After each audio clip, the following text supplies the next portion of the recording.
Something is always just taking a part of me.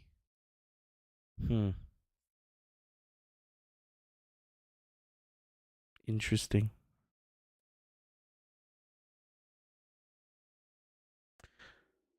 Hey, fucking.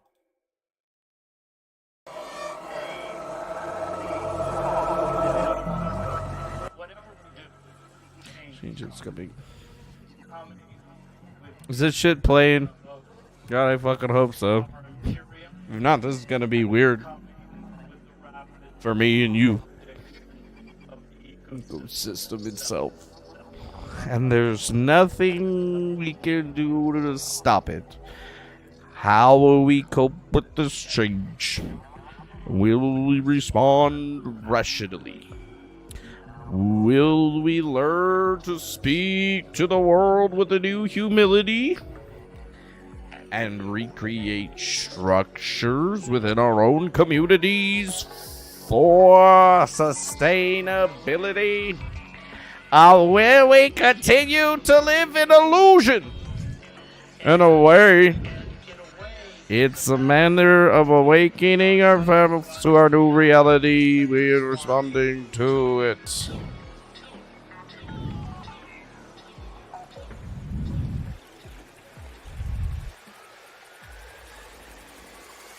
Oh. Well. You're back for another one of these pieces of crap. Don't know why you're here, but welcome. Hopefully you're ready. I mean, it is what it is. Planning of your life, practicing perfection, resisting it for an inevitable failure, the freedom of choice, what you call perfection. What are we talking about here? I don't really know, man. I just want to be myself and do the things that I would like to do. But then again, sometimes I don't know what I'm supposed to do. And when you don't know what you're supposed to do, then how are you supposed to do it in the way that you want to do it? It's a conundrum that nobody ever thinks about. Or maybe they think about it all the time and nobody ever discusses it between themselves because of interpersonal mathematical weirdness. Maybe it's just because it's not something that you talk about on a daily basis. Maybe there's an reward for being an essential individual doing the things that you need to do throughout the validity of your life. Because sometimes the world is a bigger place than you thought it was, and then sometimes it's smaller than you could ever imagine. I guess at the end of the day, it's where you place yourselves in the edge of time, in the place, in the climb, in the gnome. If you didn't know, now you know, whoa. And sometimes, life just wants to take a part of you. Right?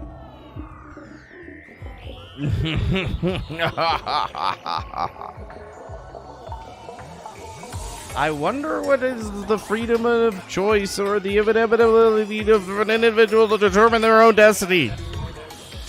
I also wonder, the argument that I'm making is when we evaluate tactics, strategies, and actions, the question we ask is, can we're in a more horizontal distribution of power or not? Is it permeation or not? I don't know what saved the world. I don't know what's possible. We can't know what the future holds. Or can we? Asking according to our consciousness now.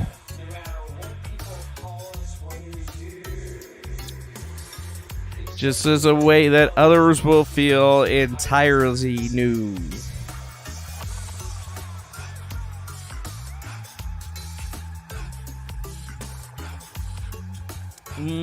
Boo-doo-doo, boop, boo-doo-doo-doo, boop.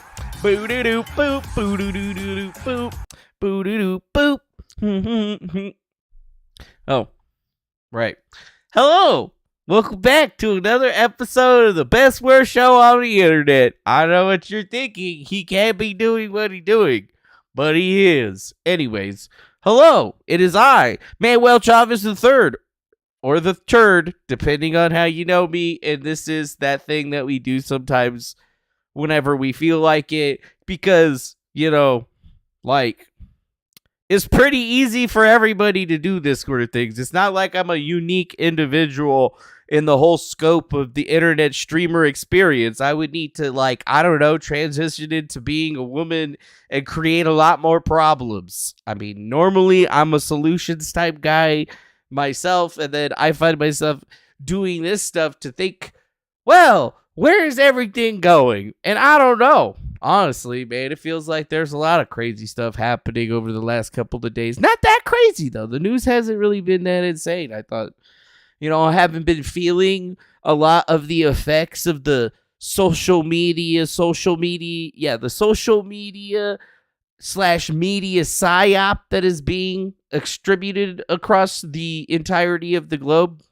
Maybe I'm being a little parasocial when I say something like that, but I don't know. You spend time scrolling on the TikTok or watching videos and shorts and stuff on YouTube, and you're just kind of like, is this like the stuff that the algorithm thinks that I want to see? Or is this stuff that the algorithm knows that I want to see? Yeah. So, like, I don't really know how that's supposed to actually shake out for the future of things. But with biometrics and people, I feel like y'all forgot that we're already stuck in the system matrix type deal. I mean, you got a Facebook account. There's a pixel on you out there somewhere. You're never going to get rid of it. You might as well just give up. Even if you ask them to delete it. Oh, they're going to delete it, all right. Did you believe me right there when I said that they were going to delete it? Probably not. It's funny because I can wait. Can you move both of your eyebrows? I don't know. This is an interesting question I wanted to ask you. Is if you were able to do it or whatever. But anyways, I should see who's in the chat right now. I got some of this. Teehee Candor. Welcome to the channel. Thank you for joining us. How's it going to Metal Monster PDX? Well. Welcome. Welcome back. And then we got our good man. No one here yet. I see that green name. That means that he pays me money. Those are the best people. Anyways, I see them eyeballs. We also got JR Rig. He's got a blue name, but he also is a member and pays me money, and he does the same little eyeball thing. Is no one here yet the same person as JR Riggs? I don't think anybody's ever asked that question, not even myself. They're probably different people, but they have very, very similar operation. Their modus operandi is always the peepers. You know what I mean? It's a bit spook. I feel like that should be our like normal thing that everybody in our chat just puts in. They just put the eyes or whatever. They're like, yeah, I see you, whatever. Just speak in emojis, fools. If you don't want to talk, it's easy. You just gotta click the emoji face and put a frowny or a smiley face. I mean, feedback is always appreciated on what you would consider interactive television. I mean, isn't it crazy how live streaming has become so prevalent and everywhere in our daily lives in society, but there really hasn't been any increase in the interactivity of said streaming because, like, everybody's super selfish or whatever? Think about that. Like, I figured that live streaming would have taken on the era of the Alki David era of the live show, the filmon.com era, where they were doing all kinds of crazy wreck shit and whatnot on live TV. That stuff just has never really seemed to cross its way over into what we're seeing here in the streaming sector. I mean, we always just have crazy streamers that do stuff like get themselves swatted and shit like that. But nothing that's ever, I feel like, approached the level of like something that a billionaire put on 1 year or, a while back that was just pretty insane. I think that maybe the closest thing was the stuff that Sam Hyde did recently with his little house thing. I mean, that was cool, but it was like a controlled environment and stuff, and the amount of activity was like you harassing the participants, which I guess is fine. I mean, like harassment sells. Getting people to humiliate themselves always makes money. Let me tell you, humiliating yourself will make you a lot of money. And obviously, we could push the example is that, the way that we've humiliated ourselves running the Griftcast brand, it was a pretty good humiliation tactic. When we were being humble and humiliating ourselves and being ridiculous, we made tons of money. But when we stopped doing that, all of a sudden, things change. or whatever. And I think that there may be some sort of like curve or some type of like, graph or bar graph that we could put up on that one.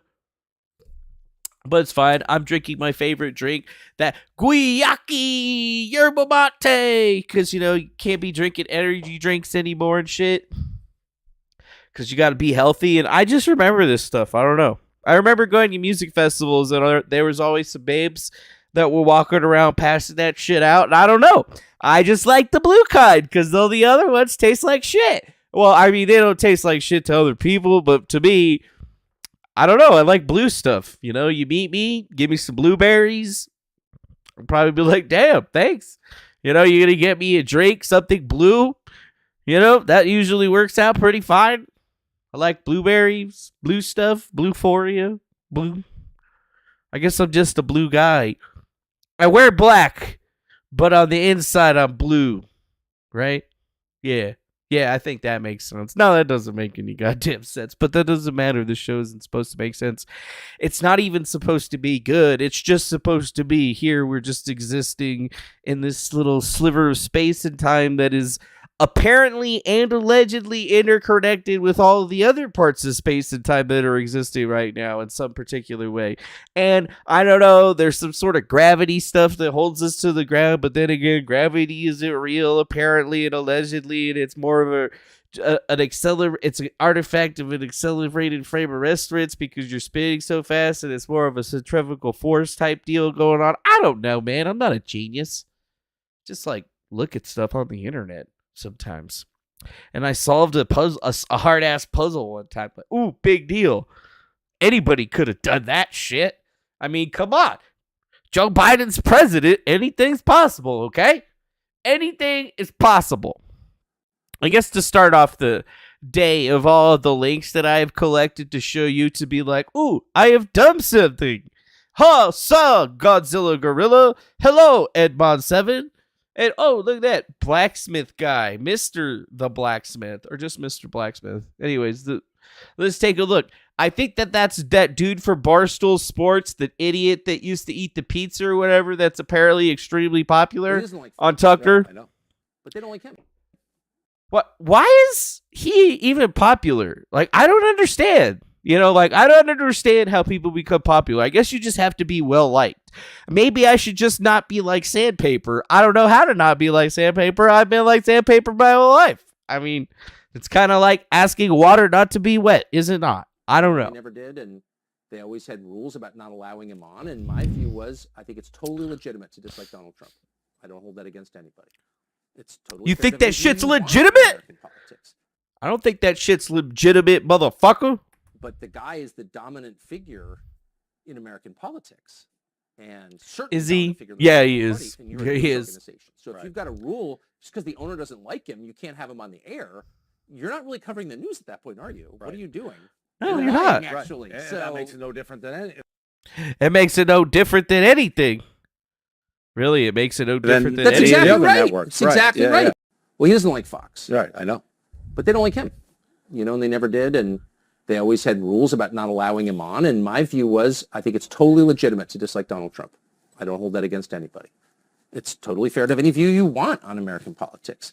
But the guy is the dominant figure in American politics, and certainly dominant figure in the Republican Party, and you're a news organization. So if you've got a rule, just because the owner doesn't like him, you can't have him on the air, you're not really covering the news at that point.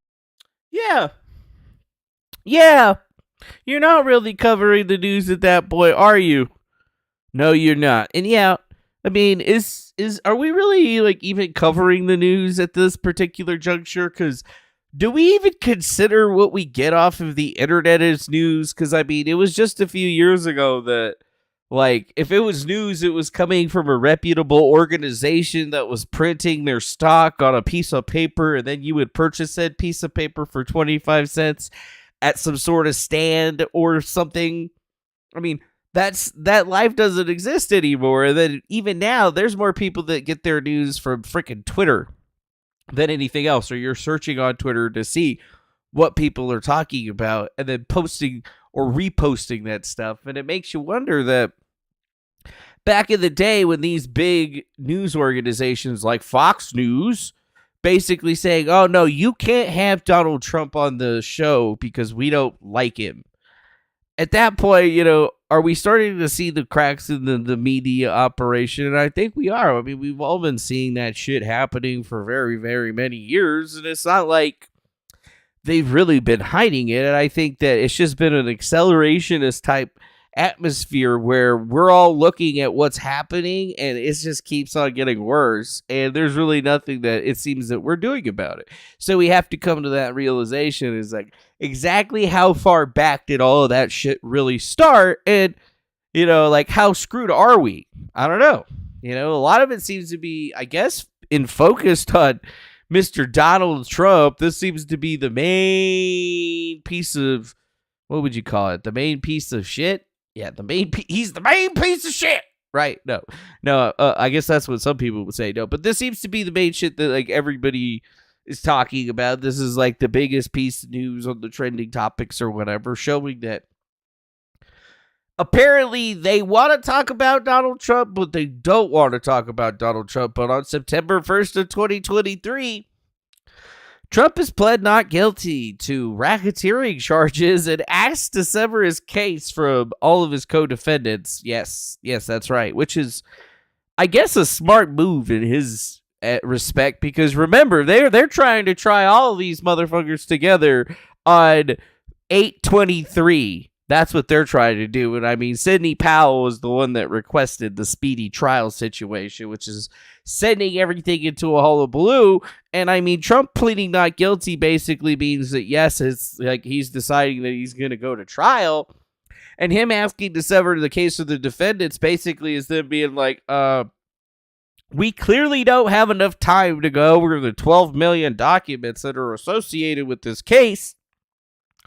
So we're going to need a little bit more time, like, I don't even understand how they've been able to rack up 12 million documents in this particular case associated to the Donald Trump racketeering charges. And I mean, what the is Fannie Willis doing down there in Georgia in the beginning? Like, how are they even supposed to process all of that evidence? Did they have to hire like a shitload of people? Like, how many people did you have to hire?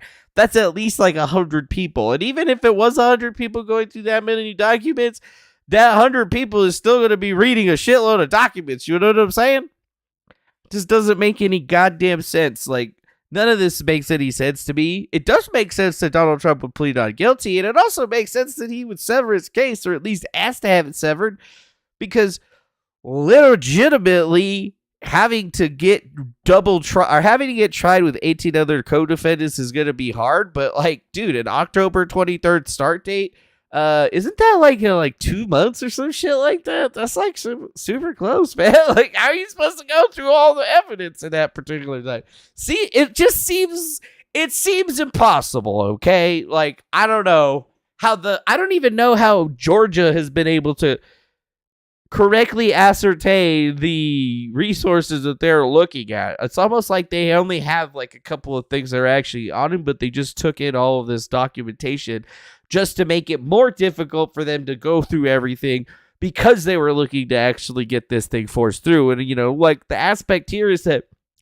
the quickness of all of this stuff seems to be partly imposed because Sidney Powell asked for a speedy trial, and Sidney Powell's been an individual in this situation that has created the most drama. Miss Kraken herself, actually, and it almost feels like this is kind of like a hat turn in some kind of way on her portion, because she's trying to get this shit done and over with, but it really would put Donald Trump, and it really puts a lot of the other defendants in a big issue where they're not even going to be able to have time to review what they got on them in the case before the case happens, which is crazy. I mean, I feel like we got 14th Amendment rights or whatever that we're supposed to cover this, but are apparently, who gives a shit about those anymore, man? Rights? You want rights? You a white man. Shit, you know what? That just makes me wonder. I went and got some fingerprints done today for the annual fingerprint test that I have to do with the government or whatever, to ensure that I can still, in fact, work for the government, because I'm not a fucking degenerate criminal. And, it was just funny because they were like, well, what ethnicity are you? And I'm just all like, well, I'm Hispanic. But you guys don't actually have that option, so I guess I just have to write white, which is hilarious. Like, there's not a Hispanic option anymore. It's just white, black, and like other, or prefer not to answer. And I'm like, well, I'm just not going to answer then, because I'm not fucking white. Far from it. Far from it, motherfucker. So, it makes you wonder if the questions that other people are asking, like the Daily Signal saying, hey, Georgia officials aren't following ethical, legal rules in Trump's indictment, which kind of makes a lot of sense because it kind of feels like they're rushing things at least a little bit. But what they're saying is that a judge in Fulton County, Georgia, failed to properly follow a precedent set by the state Supreme Court, allowing the county's top prosecutor to go forward with the grand jury investigation of President Trump after disqualifying the prosecutor from part of the probe for misbehavior. Interesting. And they said in a legal analysis on October 15th, they pointed out problems with the spurious indictment of Trump and the 18 co-defendant orchestrated by Fani Willis with political ambitions in the district of the politically ambitious district attorney of Fulton County. This combination of factors has resulted in an unprecedented attack on the First Amendment and the structure of the American legal system. So what's the ethical problem above and beyond the constitutional and legal problem with Willis's indictment of Trump? On January 25th, 2022, Fulton County Superior Court Judge Robert McBurney disqualified Willis from continuing to target then State Senator Burt Jones as a part of her grand jury investigation.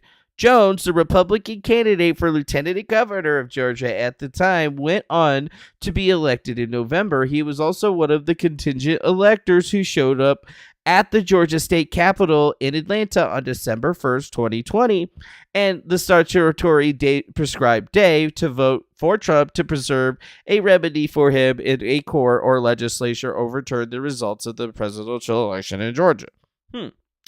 The three contingent electors that day have been indicted by Willis for supposedly creating false electoral college documents.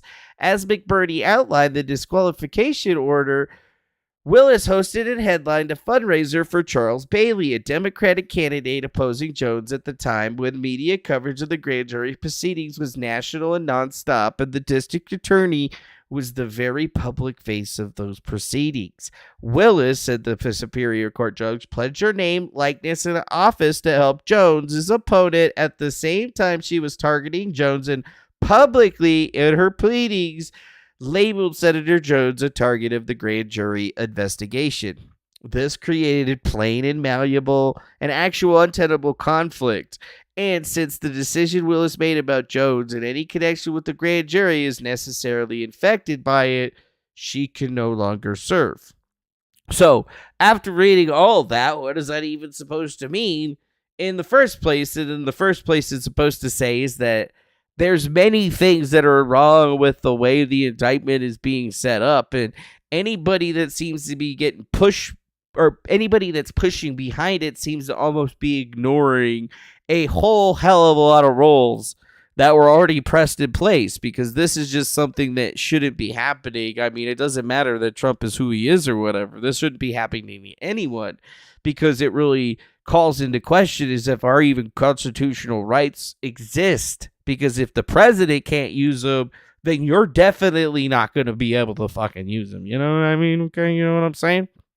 And on top of that, we've already seen the prosecutor in this case who's done this same exact thing in another case where she's actually gone even further and been removed, right? Which is just crazy. Hi, Christina. And what's up? What's lived? How you doing? McBurney concluded that the concern of the action, the district attorney's partiality, nature, immediate reasonability arises in the minds of the public, the pundits, and the most critically, the subject of the investigation that necessitates the disqualification. An investigation of this significance, garnering the public's attention it necessarily does, and by touching so many political nerves in our society, cannot be burdened by legitimate doubts about the district attorney's motives. The district attorney does not have to be apolitical, but her investigations do. As a result, McBurney quite properly disqualified Willis and her entire office from targeting Jones in any way with the Fulton County grand jury, including no longer publicly categorizing him as a subject or target of the grand jury investigation. But here's the problem. Under the holding of a 2014 decision in Georgia Supreme Court, McLaughlin versus Payne, McBurney should have disqualified Willis and every prosecutor in her office from the entire grand jury investigation of Trump and all other co-defendants who have been indicted, including other contingent electors. Oh, shit. What? No way, bro. That sounds crazy as fuck. Are you kidding me? I would read that again. Under the holdings of a 2014 decision by Georgia Supreme Court in McLaughlin versus Payne, McBurney, aka the judge, should have disqualified Fani Willis, the prosecutor in the grand jury investigation, and every prosecutor in her office from the entire grand jury investigation of Trump and all other co-defendants who have been indicted, including all the other contingent electors entirely. So that means that this current RICO case that is in effect against Donald Trump shouldn't even exist. It can't actually exist by the law in Georgia because they should have already been dismissed from it. But it seems that they've only dismissed themselves from bothering one of the individuals, even though the entire thing should have basically been shut down back then. But for whatever reason, they're allowing it to go forward. And I don't know what that reason is. It doesn't seem to make a whole lot of sense, right? And what they say is that in the McLaughlin case, another Georgia County District Attorney appeared as a witness for the state in a criminal prosecution because his daughter was a classmate of the victim of the crime. The DA participated in an early investigation of the crime. His daughter told him what she had heard about the crime, and the assistant prosecutor conducting the trial reported it directly to the DA. The state Supreme Court held that the district attorney had personal interest in the case and disqualified him for participating in the prosecution of the case at all, not just serving as trial counsel. What's more, that conflict applied to the district attorney's entire office, since under the state's constitution, the county prosecutor is a constitutional officer who appoints the assistant district attorneys and whose authority is derived from and serve only at his pleasure. The fact that the district attorney was only one of multiple witnesses in the criminal prosecution did not remedy this conflict, and he and his entire office had to be disqualified from the prosecution. Wow. That's insane. In the Trump case, Willis convened at a single-purpose grand jury to investigate one specific subject according to a letter she sent in January 2022 to the chief of Fulton County, Georgia, requesting that the grand jury look into any coordinated attempts to unlawfully alter the outcome of the 2020 elections in Georgia. Willis said that the purpose of the grand jury would be to review this matter only and issue a single report making recommendations about potential indictments. The state Supreme Court McLaughlin decision explains that when the prosecutor is found to have personal interest in the case that is grounds for disqualification, then that prosecutor and the prosecutor's entire office are disqualified from the entirety of the proceedings. That personal interest, in fact, a partisan personal political interest, is exactly what McBurney found when they disqualified Willis and the entire Fulton County District Attorney's office from targeting Burt Jones. But Willis and her office should have been disqualified from continuing the grand jury investigation as a whole, not just against one target. McBurney has no authority to carve out one or disqualifications for just one potential defendant. In the Trump indictment, Willis clearly claims that all of the defendants were involved in questioning the outcome of the 2020 election, were inextricably intertwined with each other, the Trump campaign, and the Georgia Republican Party. In her view, this included possible defendants such as Jones, who in fact is referenced in the indictment as unindicted co-conspirator individual number 8. By smearing other contingent electors, Willis could be smearing Jones too, and that should have been obvious at the time. In fact, the very basis for the prosecutor of using the Racketeering and Corrupt Organization Act to indict Trump and the others is her claim that they were all involved in a grand conspiracy, which each one has full liability. disqualifying Willis, given her personal conflict of interest in attempting to lend her name and office's credibility to help Jones's Democrat opponent while targeting Jones as a part of an alleged interlocking conspiracy, should have led to her disqualification and all of her lawyers in her office from the entire grand jury investigation. But apparently that hasn't happened, or it's not being pushed at this particular time. So why even waste any of this time talking about it, other than the fact that it's probably the most important piece of information in this entire case, is because it shows that not only did the state of Georgia have designs for running this case against him, it seems that the only reason that it still exists is at this particular juncture is because they didn't even follow their own laws, because they wanted to make sure that they could push forward on this one. Isn't that something strange?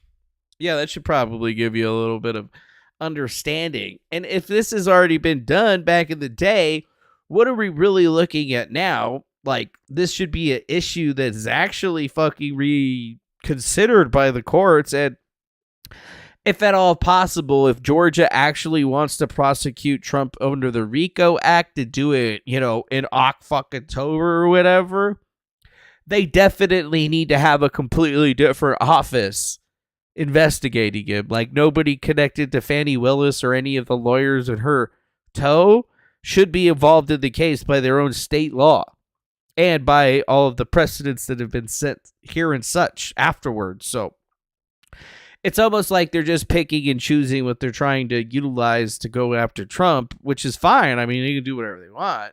It's just that, like, Georgia can still go after him.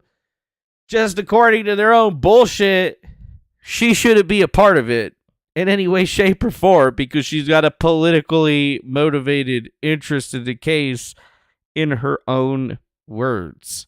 So, yeah. Good old fucking Fani Willis. Good old lion Fani Willis. One of the greatest people that will probably ever grace the presence of all of us. You should just be so happy that you had a chance to be in her presence, because she is a diamond. Okay? She had a diamond. Okay, now I'm done talking shit. I'm done talking shit. Yeah, what's this? Trump's lawyer. What? What's this? And sometimes not what's right. And that's a problem. That's, I think, why people get nervous with Trump. He doesn't do what's popular or what's right. Or what I should say he only does what's right.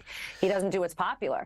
And you've got somebody like Kemp trying to make a name for himself, and he frankly has. He's made headlines because he's going against the leading candidate for the Republican Party and, frankly, the leading presidential candidate, period. Absolutely. Wow. That's funny. Trump doesn't do what's popular or what's right. I mean, Trump only does what's right and not what's popular. Yeah, dude. You might want to be fiery. I mean, she's fine as hell, but goddamn, like, how you gonna fuck up like that, bitch? Elected officials have to do what's popular and sometimes not what's right. And that's a problem. That's, I think, why officials have to do what's popular, sometimes not what's right. Fuck.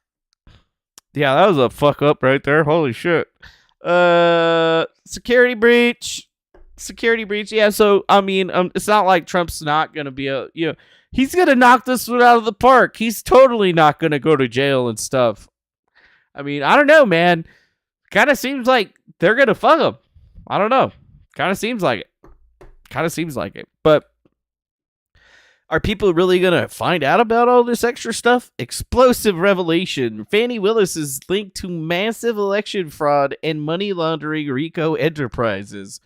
Oh, really? From the GeorgiaStateRecord.com? Real investigative journalism? Is this like a real website? Chris Gleason? Who the fuck is that? Who the fuck is Chris Gleason? Is this Chris Gleason? I don't know, man. What is this? Fani Willis's involvement sure to send shockwaves through the political landscape. An investigation which spans across multiple states and jurisdictions has revealed a complex network of illicit operations armed and undermining the very foundation of our constitutional public law. Sources close to the matter suggest that Willis is a massive beneficiary in a federal Georgia RICO enterprise. It appears that she's currently playing a key role in orchestrating a systematic scheme to manipulate election outcomes, casting the doubt on the integrity of the entire process.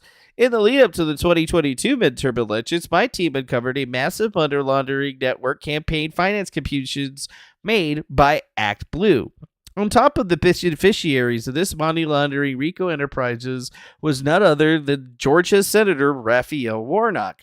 The Gateway Pundit was first news organization to cover this massive money laundering network that financed the Raphael Warnock campaign. The investigation progressed, and we expanded our efforts into other states such as Missouri, Maryland, Wisconsin, Arizona, then every single state. Working with the Epoch Times investigative journalist Stephen Kovac, we made a stunning find. Many of the top Act Blue contributors never made the individual contributions. Many of these not employed individual contributors were victims of a highly sophisticated money laundering scheme. Oh, right, the James O'Keefe thing.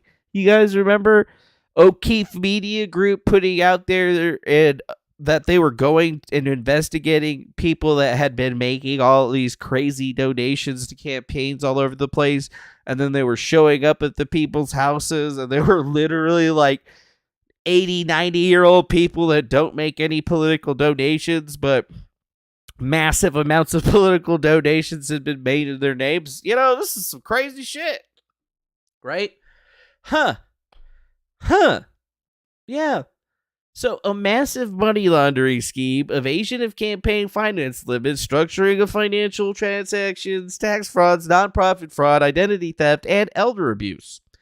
The RICO operation is still in operation today, using the identities of unwitting elderlies and other Democratic voters in this massive money laundering scheme to fuel the entire operation. And it says that many of the individuals that we've been looking at or were looking at this scheme seem to also be involved some way or somehow in the criminal charges associated to Donald Trump, like District Attorney Alvin Bragg. Interesting. Or Supreme Court justices? Kind of seems crazy. If they ask you to follow the money and you do, what is this? Total expenditures for the campaign finance system? The first item we identified in the Fannie Willis campaign finance report is that there were 222 contributions to her campaign that had zero donor information. Well, that's kind of illegal. You can't do that, actually. That's actually kind of crazy. But there's some names on there that show you exactly how much money is getting put in by Charles Shaw, Charlie Flodo, Jason Cade, and Teresa Brian Ross. I mean, it's almost like we would be able to just actually go through the Campaign Finance Commission and actually look at exactly where all the contributions are made from, because it's not like you can actually make a campaign contribution without providing your name, address, and a couple of other information. As you can see here, when we go to the Georgia Ethics e-file, we can actually go through and see who the contributors are and who made these contributions. And you can see that, 41,000 of other contributions. We've only had 5,000 of anonymous contributions and 41,000 of other contributions. It's almost like we should be able to actually see exactly which individual is doing what, but for whatever reason, like, the list isn't showing up the contributors, right? It's just showing the amounts, which is kind of weird because that's not how it's supposed to work. Whatever. It used to actually show everybody, but I mean, isn't that kind of weird that she's got 222 donations compared to, I don't know, the next best person with like 12? Kind of weird, right? It doesn't make a whole lot of sense when you really look at it.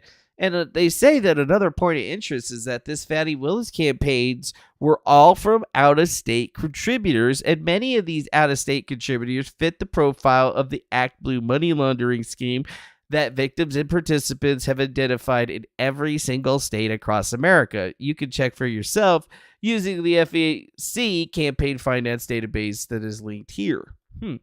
out-of-state Smurfs raise significant suspicions whenever somebody that doesn't live in a state is starting to fund somebody's campaign. Yeah. And if you think about that, look at all the contributions and bases that are coming in, like why are they getting so many contributions from individuals that aren't coming from the state? Like, and literally totals that are hundreds of percents higher than the next biggest candidate. It almost doesn't make sense, right? It's almost like it shouldn't be happening, and it never happens, but it's happening right now. So, what does it really tell us about this whole entire situation is that how come so many people from the out of state are listed as not being employed and are making campaign finance contributions to little known district attorneys in Georgia's beginning in 2022? And all of a sudden, why are we seeing this grow at an alarming rate while she's trying to prosecute Donald Trump for some type of legal organization? It seems that she herself is existing in some kind of election fraud organization that hasn't just been running since 2022, but goes back all the way to I think 2012 or something like that, because it's been a regular thing that's been happening. I think every year it's only been expanded. So I guess that's the question that we should ask ourselves. Are we supposed to disqualify Fani Willis from this? But I feel like we just disqualified her twice with two different ways. The state already disqualified her from this entire case, but allowed her to keep moving forward, even though that was definitely politically motivated. And they've already had to politically motivate at least one person from the entire of the organization. But at the very same time, Fani Willis got into her position by usage of some of the illicit funds that have been garnered through this Act Blue donation thing that has been going on that was exposed not that long ago, because they're making illegal campaign donation contributions to just a select group of individuals. And it seems like every single one of those folks is also the same people that are like, yeah, we need to arrest Trump and he needs not be able to run for office, so on and so forth. That's the way that I see this thing. It's the way that I've been looking at it for a while. Been like, kind of seems like we should be a little bit stronger on this one. Yeah. And it's just strange to me that this is even how it even rolls out with this particular juncture. It doesn't make a whole lot of sense, bro. So that's where we're at with the whole Trump indictment thing. He's pleading not guilty. It seems like the people associated with his indictment are pretty guilty. And it is what it is, dog. It is what it is. Now to switch it up into some other news that's kind of strange. Unusual hiring practices. School defends hiring a drag queen that was arrested on child porn possession. Oh, that seems nice. That was actually a legit TikTok post, but did you hear about this? Shane Mernon, elementary principal at WHISD. Shane is a drag queen who performs for children and reads books about gender to kids while dressing in drag. Shane was also previously arrested on CP charges. Would you want this person in charge of your kids at your school? Just a question. You don't have to say anything in the chat. It's not like you guys say that much in there anyway or whatever. But I would have to say, yeah. I would probably not want to hire that guy. But what is this? Court case decision reversed. In a Payne County Appeals Court judge Friday reversed an earlier ruling that not enough evidence existed to try Stillwater Elementary School teacher on child porn charges. Shane Brent Mernon, age 30, will stand trial on charges that he possessed CP of images of children under the age of 18 on his computer. He was a 5th grade teacher at Stillwater's Will Rogers Elementary School. Wow. Yeah, I don't think that I would want him teaching kids in my school either. But, interesting. So it's they actually went after him and then he stood trial for the charges. And Now, somehow, many years later, he ended up still being a principal at a school. God damn, don't you just love the fucking public education system? I love it, man. Seems like anybody's going to get hired these days. Don't you just love America? America's great. That's what you got to deal with, all you Mexican people and Chinese people that are coming over here across the open-ass border. You're going to have to deal with a lot of the gays and the trans and the pedos. So, good luck. Good luck. Now, for other fancier news today, the Pentagon has released declassified UFO photos, videos, and reports on a brand spanking new website for the AARO. And I mean, it looks pretty fancy. The All Domain Anomaly Resolution Office is up and running anytime they got any type of unidentified anomalous phenomenons, or UFOs, or UAPs as they now call them, because, whatever.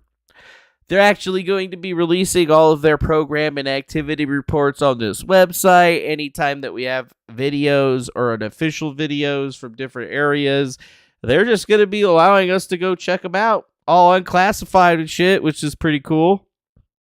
What the fuck is that? I never seen that one.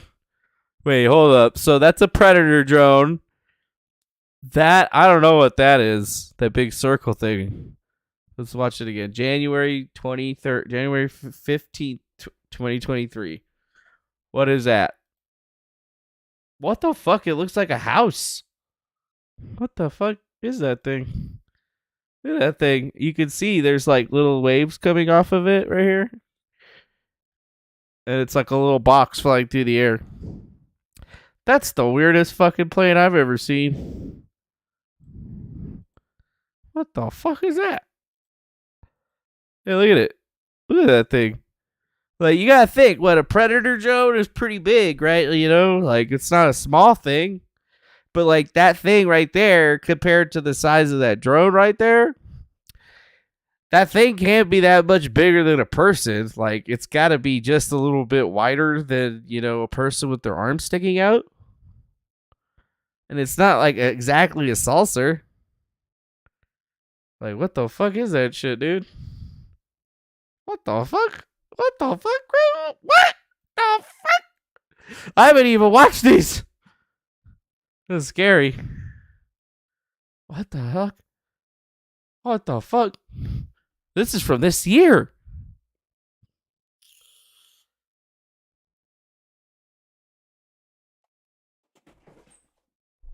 Yeah, what the hell is that thing?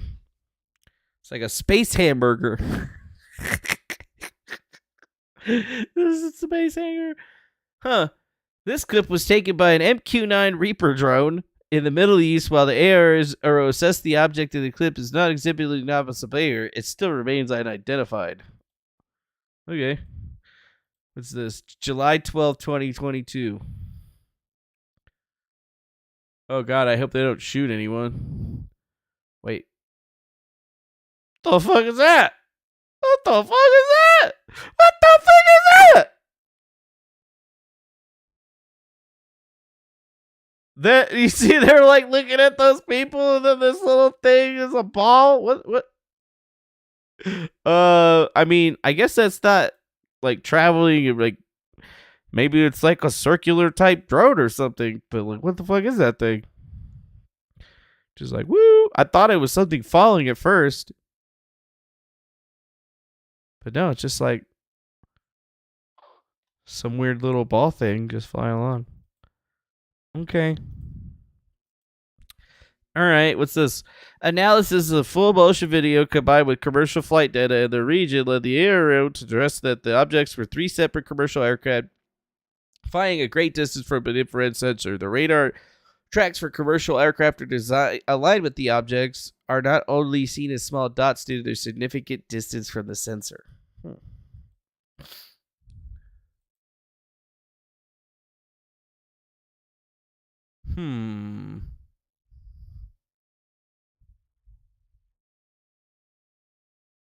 Yeah, it's weird, but nothing strange.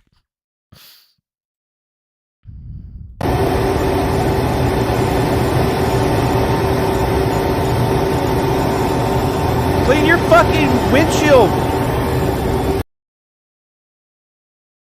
Wait, what the fuck?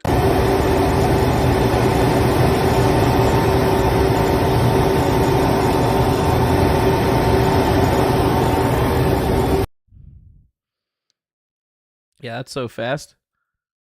It's like it's another one of those little ball things.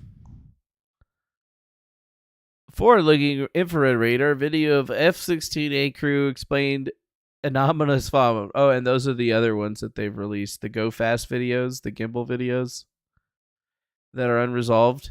So we got some other ones that they've given us, and then some new stuff. I guess we'll have to like really, really take a look at all of this stuff and keep ourselves abreast of it, but it's an official website for the United States government, so obviously we can't trust anything that they say because the government lies to you. Is that right?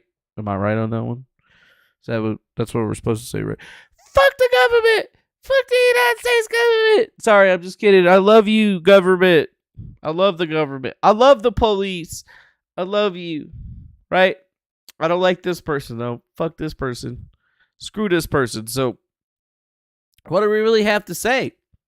Other than aliens are real, we're probably going to have an alien invasion pretty soon, and just like think that this is going to be the lady that's going to be telling you about that alien invasion. The president has done more to secure the border and to deal with this issue of immigration than anybody else. He really has. The president has done more to secure the border and to deal with this issue of immigration than anybody else. That's fucking right. He really President has. Biden's done the president more. Has done more to secure. He's done more to secure the border for the cartels and the people coming over it than anybody else. They could just come right the fuck in now. That's exactly what they wanted, and he gave it to them. Oh, you wanted a secure border where like people didn't come in. Oh well, y'all secure fucked. the border and to deal with this issue of immigration than anybody else. Yeah, Dwight really Zombie. Has. They don't lie at all. The president has done more to secure the border and to deal with this issue of immigration than anybody else. How could she fucking stand up there and lie like that, dude? How the fuck did she do that? I mean, I'm sorry. Like, seriously, bitch? I want to say another word right now, but I'm not going to say that word because, like, seriously, I can't even, like what the fuck, bro? Like, you guys secured the border? No, you haven't. No, you haven't. Like, it's open. It's wide open. It's wide open. What's this? Who gives a shit about John Eastman? We already talked about that other shit anyways. What's this? Famous 19-sec UFO footage could be the greatest leak. CGI experts say it's real. Wait, what? Oh, that was that weird fucking video from fucking Reddit the other day, dude. Yeah. That thing. Yeah, that thing. Remember this thing? They're saying it's real. So the borders are not secure. That means space is definitely not secure. We best be worried about these aliens. Because I don't know who's driving that thing or what the fuck that thing even is. But I'm telling you, dog, this is some alien shit. Aliens would be real, dog. I mean, I think we all just need to, like, accept it. And we're either going to be getting, like, there is something in that thing looking at him. Did you see that? You could, like, when they zoom in in the cockpit, you could legitimately see somebody looking at that motherfucker. What the shit? Right there. You see that? Ah! You see that shit? Look.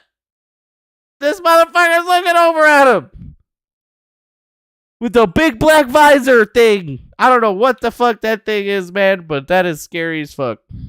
Look at that. Right there. You can barely see it. But you can see it. Like, the person that's flying that thing's like,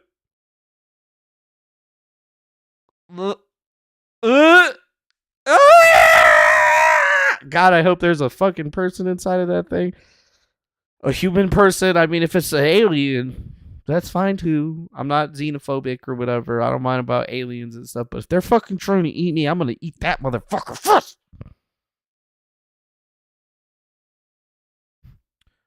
Is it cannibalism if you're eating an alien?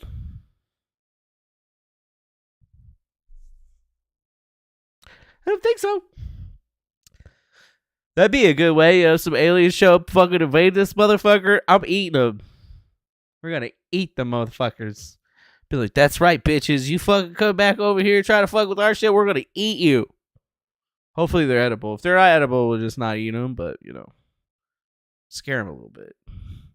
But wait, oh yeah, coming on over, Mr. Alien. You looking mighty tasty. Oh, you gonna eat us? No, sir. We're gonna eat you.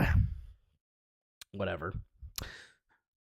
Don't eat aliens. They probably don't taste good. Let's be real. They probably fucking eat weird shit.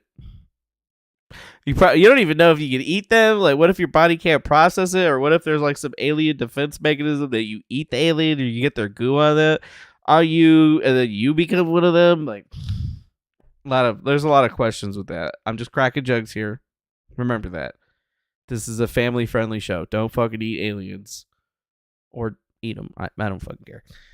Ruby Frank, 8 passengers, parenting mom, arrested on child abuse suspicion. Wait, what? Didn't that used to be like a popular YouTube channel? Oh, yes, it did used to be that. A YouTube woman that ran a popular parenting advice YouTube channel is facing child abuse charges after her malnourished son escaped home. Oh, great. Malnourished, huh? That's crazy. Let's see. The juvenile appeared to be emaciated and malnourished with open wounds and duct tape around his extremities, according to the statement. Upon arrival, law enforcement observed the wounds and the malnourishment of the boy to be severe. The boy had been taken to the hospital due to his deep lacerations from being tied up with rope and from his malnourishment. Miss Frank's 10-year-old daughter was also taken to the hospital. Officials later obtained a search warrant in connection with the incident, and the total of 4 children were taken into the care of Family and Child Services, along with the following statement. Wow. On Friday, Washington County officials in Utah formally charged Miss Frank and Miss Hildebrandt. The charges stem from alleged abuse of children in 3 different ways: physical, malnutrition, and severe emotional harm. Each count carries a prison sentence of up to 10 years and a fine of $10,000. Miss Frank, age 41, became YouTube famous in 2015 for a channel called 8 Passengers that discussed parenting of her 6 children. The channel gained over 2 million subscribers before it was deactivated earlier this year. The vlogger has faced backlash in the past for strict parenting measures described on the channel, including her son claiming that he slept on a beanbag for several months as a punishment, and Miss Frank described withholding meals as another disciplinary measure. The beanbag incident led some viewers to call local child protective services, though Miss Frank claimed it to an insider the incident had been taken out of context. Holy shit. Oh my god. Wow. She also appeared in a YouTube video posted by Miss Hildebrandt, counts her live quotes on her site, Connections Classroom. In one such video she posted May 10th, 2022, Frank described herself as Miss Hildebrandt's sidekick and questioned why so many children were suffering from depression. I have never expected my second grader to come home and say so-and-so has anxiety and so-and-so has depression. She said something is off, something isn't right. In a second video entitled Guiding Children to Truth, Ms. Hildebrandt called on mothers to understand that principles are necessary for children to have a calm and peaceful life. According to a report in the Salt Lake Tribune, Ms. Hildebrandt was put on probation for 18 months and nearly lost her license to be a pornography addiction therapist after publicly discussing a patient without her permission. Miss Frank's eldest daughter, Shara Frank, posted on Instagram after her being a mother's arrest, saying that her and her family are so glad justice is being served. We're all trying to tell the police and CPS for years about this. So glad they finally decided to step up. Wow.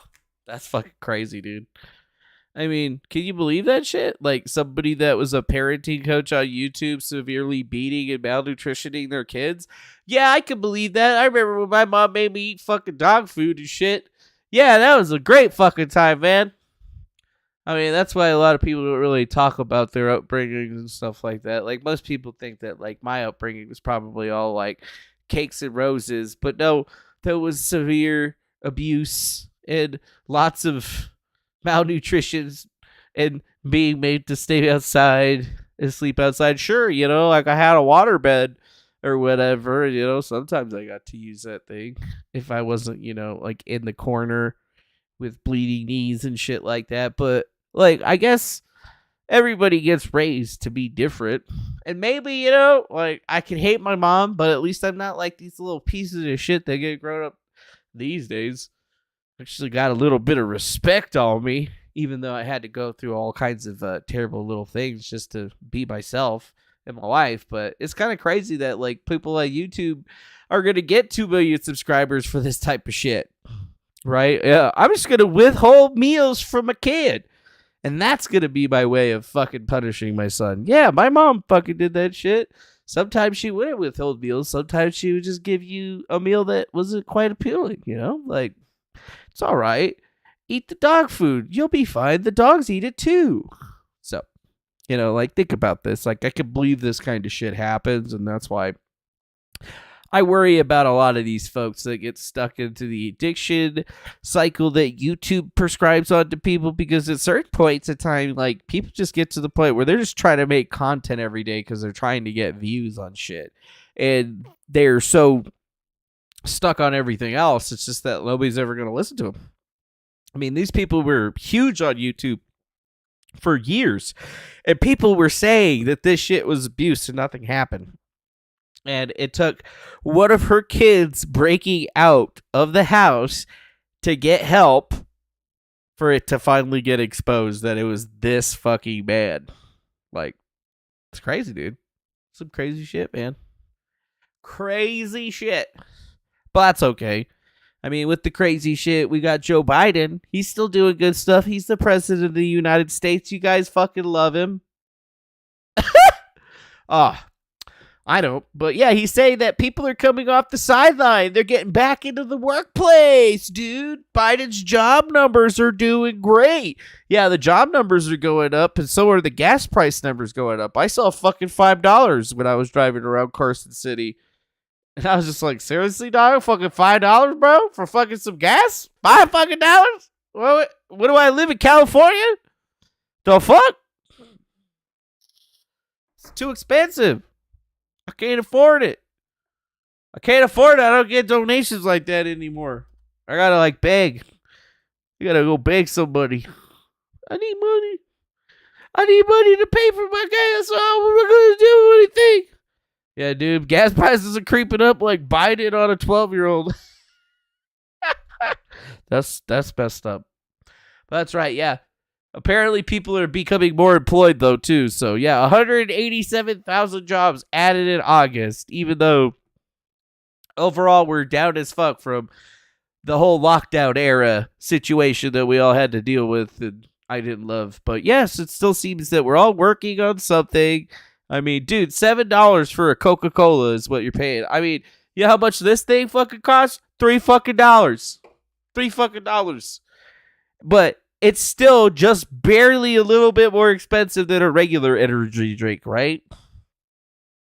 Everything's expensive. I went and got some food yesterday, and I literally got some Nutella, some jelly, some bread, a steak for me and Lunchy, and some potatoes.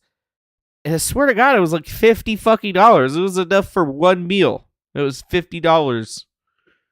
And I was just like, dude, I don't know, man. I don't know what I'm going to do. All I know is that I'm supposed to be working right now. Well, not technically supposed to be working, but I'm supposed to be on my way. Yeah, so third shift is from 12 a.m. to 8 a.m. Yeah, not really worried about it right now. Yeah, see if your McDonald's cups free Papa Wendy's. I don't know, man, dude. Everything's too expensive. I'm in the running for getting jobs right now, but even then, like the prices that they're trying to pay me are still significantly less than what I should be getting. And even then, it's like, oh yeah, I'd be making, some decent money, but everything is just getting more expensive. It's like, how can you agree to take a job at a certain price when, next year everything's going to cost twice as much as it does now, but they're still going to be paying you the same amount? It just doesn't make any sense, right? Like, the fucking system is broken completely. And then we got these assholes, like people like this that are trying to tell us, oh yeah, everything's going to be okay. We need to get migrants work permits and shit like that. Integrate them into the system. It'll be great. You guys are going to love it. Yeah. So, I don't know. Damn, look at that. Scroats from Goats just threw us some fucking donations. I see that right there. Scroats from Goats, here's 2 gallons of gas for you. $10. That's right. That's only 2 gallons of gas, my friend. That's only 2 gallons of gas. Can you believe that shit? I can believe that shit. 2 gallons of gas. Thank you for that generous donation. Literally, like, it just doesn't even make sense at this point of how much money people are spending on shit. And I mean, what? How are we going to do, dude? Proud Boys, Ethan Noredian and Dominic Pezzicola were jailed for the U.S. Capitol riot. That's right, January 6th, 2 members of the Proud Boys are now going to jail. One's getting 10 years in prison, and the other one was sentenced to 18 years in prison for seditious conspiracy charges. Yep, and what they're saying is that the former head of the group, Enrique Tarrio, is also going to be sentenced next week. So just to put it out there, if Dominic Pezzola, one of the individuals that was convicted of assaulting police and obstructing an official proceeding, got 10 years, Ethan Noredian got 18 years for a more serious seditious conspiracy charge. It seems like Enrique Tarrio is probably going to get an even bigger charge than that. So, he's probably looking at 18 to 25 years in prison based on what we're seeing that's happening to the other individuals outside of this area. And it really goes to show you that anybody that's been a part of this thing has basically gotten fucked, bro. Like, everybody's getting fucked, bro. Everybody. And literally, Enrique Tarrio's next, but, what did Noredian tell the court? I would like to apologize for my lack of leadership that day and called the riot a complete utter tragedy. To anyone who I directly or even indirectly wronged, I'm sorry. But U.S. District Judge Timothy Kelly told him that events of that day broke a long political tradition. If we don't have anything, a peaceful transfer of power in this country, we don't have anything. And, yeah. Now that guy's going to be stuck in jail, federal prison, for 10 fucking years plus, bro. And the other guy that actually, I don't know, broke something, like assaulted a cop, got less time. So think about that, bro. I guess it's not a real proud day to be a proud boy, is it? No, I don't think so. That's probably why I've never promoted that Western chauvinist ideology, the all-male, hard-drinking, self-dominated culture of the fraternities that everybody was into, because, I wasn't into that sort of thing. I was my own badass, that Sigma male that didn't need to deal with any of that shit. But if you think about it, it's just more of the same, right? Biggs got sentenced, Rail got sentenced, and one of them got 17 years, one of them got 15 years, respectively. And they're asking for a 33-year sentence for Enrique Tarrio, which means that they're probably going to end up giving it to him. So all of those guys are going away. And, I mean, what are they really going to be proud for at this point? Other than, oh, well, at least I stood by my ideals and shit. I mean, I was the one that was telling all these fools that, you know what, this is exactly what you don't want to get involved in. Because you're going to ruin your fucking life. And literally, we're watching it happen. Like, there's nothing proud about this. There's nothing good to come from any of this. And now, like, think about this. Their fucking lives are over, bro. Fucking over. Yep. Fucking over. Yeah, maybe Trump will have the balls to pardon him once he's in office. Yeah, I just don't see that being a thing. Right? Maybe Project 2025 is going to help. It's not enough for conservatives to win election. If we're going to rescue the country from the grip of the radical left, we need a governing agenda and the right people in place ready to carry this agenda on day one of the next conservative administration. This is the goal of the 2025 Presidential Transition Project. To protect the project will build on 4 pillars that will collectively pave the way for an effective conservative administration. Oh, wow. Cool. Yeah, I'm sure that's going to fucking help. I mean, do you think it's going to help that Trump is saying that he's going to prosecute top Democrats post 2024 if he actually gets reelected, doesn't get thrown into prison for RICO? Yeah, maybe. Possibly. I don't know. What I do know, though, is that the news is not great right now, my friends. It seems like there's less and less interesting stuff happening on a daily basis, and it's almost like they're just forcing us to be looking at certain information, and the information that they're forcing us to look at is so polarizing, it's ridiculous. So I guess that's it for today. I'd like to thank you for joining us here on the best, worst show on the internet, and make sure you hit that like button, subscribe, share this with your friends, and all that jazz. Consider checking us out over at griftcast.com. You can follow us on all of our social media channels. You can join our Discord, send us emails, send me money. You know, all of those things are acceptable through that website. And I guess that's pretty much it for you. So appreciate y'all being here. Hope you guys had a great day, and we'll see you guys on the next one. Adios. And eventually I'll get new joysticks to start playing Star Citizen again. Gotta get them master modes done. But for now, just be me.